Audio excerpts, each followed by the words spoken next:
a beautiful country. And to be honest, I'm not sure if I'm looking at England or Scotland because I'm right on the boundary. And in deciding which direction to take, the last thing on my mind is where prices are likely to be cheaper.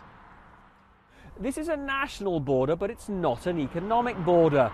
When you buy food, clothes, other things here in England, you'll pay pretty much the same price as you'll pay here in Scotland. Now, there are those who say that if the Scots vote for independence, that could change and differences could develop between prices in Scotland and in England. Asda, big in Scotland with 61 stores and depots.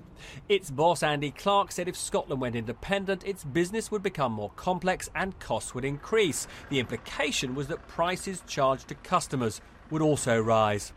So is this a headache for the independence campaign?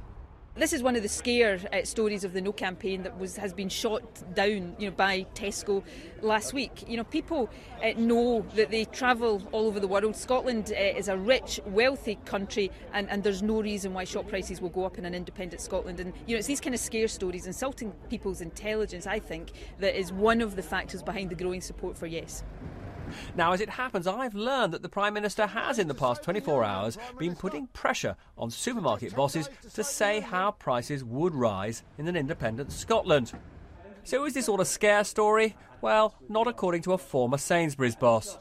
There's been a lot of talk today about supermarket groups having to put up their prices if Scotland goes for independence. Is that a real fear? Well, the reality is, at the moment, supermarkets in the UK run a national business in the United Kingdom, and the costs of running that business are spread across the whole business.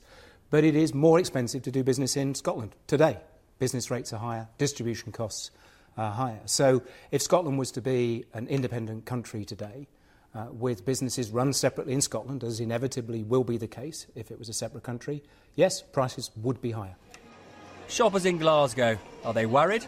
I can see why the big companies are coming out and saying, because the uncertainty is they don't know, but they have to warn people. It's just scaremongering, it's absolute nonsense, so things they'll carry on. I just done my postal vote there, and I voted yes.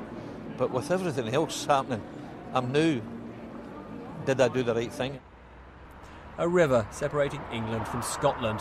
Now, if it also split the economies and markets of these two proud nations, basic economics suggests prices could rise on both sides of the border. Robert Peston, BBC News.